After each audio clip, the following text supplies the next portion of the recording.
کلام مقدس میں سے مقدس متی کی انجیل اس کا 21 باب 23 سے 27 آیت تک۔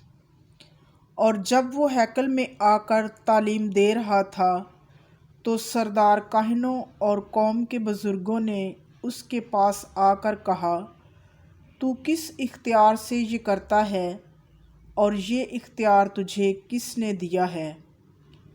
یسوع نے جواب میں ان سے کہا، میں بھی تم سے ایک بات پوچھوں گا، اگر وہ مجھے بتاؤ گے تو میں بھی تمہیں بتاؤں گا کہ کس اختیار سے میں یہ کرتا ہوں۔ یوحنا کا بپتسمہ کہاں سے تھا؟ آسمان کی طرف سے یا انسان کی طرف سے؟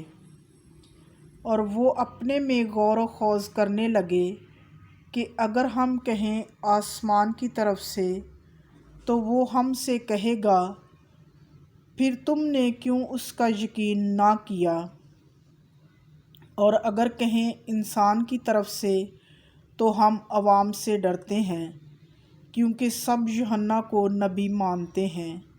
پس انہوں نے جواب میں یسوع سے کہا، ہم نہیں جانتے۔ اس نے بھی ان سے کہا، میں بھی تمہیں نہیں بتاتا کہ میں کس اختیار سے یہ کرتا ہوں۔ پاک کلام کے پڑھے اور سنے جانے پر خدا کی برکت ہو، خدا کا شکر ہو۔ مسیح خدا میرے عزیز بھائیوں، بہنوں اور پیارے بچوں، میں فادر پرویز گلزار ہوں اور میرا تعلق Saint Francis Xavier seminary Lahore سے ہے۔ وہاں پر میں بطور ڈائریکٹر روحانیت کے طلباء کی تعلیم اور تدریس کے لیے اپنی خدمت سر انجام دے رہا ہوں۔ میرے عزیزوں، یہ میرے لیے یہ بڑے فخر کی بات ہے کہ آج ڈاٹر آف سینٹ پال کی سسٹر صاحبات نے مجھے آج کے پاک کلام پر روشنی ڈالنے کے لیے مدعو کیا۔ میرے عزیزوں، آج کی انجیل کا مرکز ہے یسوع کا اختیار۔ یسوع کے دور میں سردار کاہنوں اور بزرگوں کو یسوع پر بہت اعتراض تھا، کیونکہ وہ فقیوں اور فریسیوں کی طرح نہیں بلکہ صاحب اختیار کی طرح کلام کرتا تھا۔ اس وجہ سے وہ یسوع مسیح پر بہت زیادہ تنقید اور تکرار کرتے تھے۔ یوحنا کی انجیل میں ہم پڑھتے ہیں کہ جب یسوع مسیح عید فصح کے موقع پر ہیکل میں گیا تو اس نے دیکھا کہ لوگوں نے ہیکل کو مارکیٹ کی جگہ بنا لیا ہے، تو اس نے غصے میں آ کر سب صرافوں کی نقدی بکھیر دی، تختے الٹ دیے، اور اس نے کبوتر فروشوں سے کہا کہ ان چیزوں کو ہیکل سے لے جاؤ، تم نے میرے باپ کے گھر کو بیوپار کا گھر بنا رکھا ہے۔ تب یہودی دیکھ کر بول اٹھے کہ تو ہمیں کیا نشان دکھاتا ہے؟ میرے عزیزو، یہودی یسوع کو سمجھنے سے قاصر تھے۔ وہ یسوع کی فہم و فراست سے حیران تھے کہ وہ اس بات سے بھی حیران تھے کہ اس کو یہ اختیار کہاں سے ملا ہے۔ ان کو یہ معلوم نہیں تھا کہ اس کو یہ اختیار آسمان اور زمین کا اس کے باپ کی طرف سے ملا ہے، کیونکہ باپ کسی کی عدالت نہیں کرتا، بلکہ اس نے عدالت کا سارا کام بیٹے کو سونپ دیا ہے۔ یوحنا 5 باب آیات 22 تا 26، تاکہ سب بیٹے کی عزت کریں جس طرح سے باپ کی عزت کرتے ہیں۔ یسوع مسیح کا اختیار اوپر سے ہے اور وہ اس دھرتی پر باپ کی مرضی کو پورا کرنے کے لیے آیا۔ وہ اس دھرتی پر کھوئے ہوئوں کو ڈھونڈنے اور بچانے کے لیے آیا۔ یسوع کی زندگی ایک مثالی زندگی تھی۔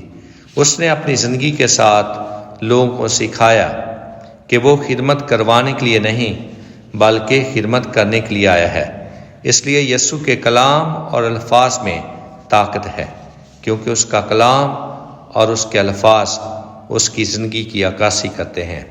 آج کی انجیل میں سردار کاہن اور قوم کے بزرگ بدنیتی کے ساتھ یسوع کے پاس آتے ہیں تاکہ یسوع پر کوئی فتویٰ لگائیں، لیکن یسوع ان کی چال اور اندرونی زندگی کو گہرے طور پر جانتا ہے۔ وہ جانتا ہے کہ یہ جھوٹے اور مکار لوگ ہیں، یہ سچائی کے ساتھ سامنے کھڑے نہیں ہو سکتے۔ اس لیے جب وہ یسوع سے سوال کرتے ہیں کہ یہ تو سارے کام کس کے اختیار سے کرتا ہے اور یہ اختیار تجھے کس نے دیا ہے، تو یسوع مسیح بھی ان کے سوال کے متبادل ان سے سوال پوچھتے ہیں کہ میں بھی تم سے ایک بات پوچھوں گا، اگر وہ مجھے بتاؤ گے تو میں بھی تمہیں بتاؤں گا کہ کس اختیار سے میں یہ کرتا ہوں۔ یوحنا کے بپتسمہ کہاں سے تھا؟ آسمان کی طرف سے یا انسان کی طرف سے؟ اور وہ آپس میں سوچنے لگے کہ اگر ہم کہیں کہ آسمان کی طرف سے ہے تو وہ ہم سے کہے گا تو پھر تم نے اس کا یقین کیوں نہ کیا، اور اگر ہم کہیں کہ انسان کی طرف سے ہے تو وہ عوام سے ڈرتے تھے کیونکہ سب لوگ یوحنا کو نبی مانتے تھے، اور اس طرح وہ خود ہی اپنے جال میں پھنس جاتے ہیں۔ میرے عزیزو، اس کیفیت میں مقدس جان کریزاسٹم یوں فرماتے ہیں، وہ کہتے ہیں کہ تاریکی میں ڈوبے ہوئے لوگ کبھی روشنی کو نہیں دیکھ سکتے۔ ہمیں صرف انہی کو سکھانا چاہیے جو سیکھنے کے خواہش مند ہیں، لیکن وہ لوگ جو شکی مزاج ہیں اور جو صرف آزمانے کے لیے پوچھتے ہیں، ان پر خدا کے بیدوں کو آشکارا کرنے کی ضرورت نہیں۔ میرے عزیزو، یسوع مسیح اختیار کا منبع اور ذریعہ خود خدا باپ ہے، اور ہمیں اس کے اختیار اور لیڈرشپ کو دلی طور پر قبول کرنا چاہیے۔ ہمیں ہمیشہ اس کی اطاعت کرنا چاہیے۔ ہمیں کبھی یسوع کی تعلیم اور باتوں کو رد نہیں کرنا چاہیے۔ آئے ہم آج اپنی زندگیوں پر غور کریں اور سوچیں کہ میری زندگی کے کون سے پہلو ہیں یہاں میں یسوع کے اختیار کو قبول نہیں کرتا۔ کیا میری زندگی یسوع کی زندگی کے ساتھ ملتی ہے؟ کیا میری زندگی یسوع کی زندگی کی عکاسی کرتی ہے؟ اگر نہیں تو آئیں ہم خدا سے دعا کریں کہ خدا ہم سب کو بھاری فضل دے تاکہ ہم سب یسوع کے اختیار کو اپنی زندگی میں قبول کر سکیں۔ مسیح ہمارے خداوند کے وسیلہ سے، آمین۔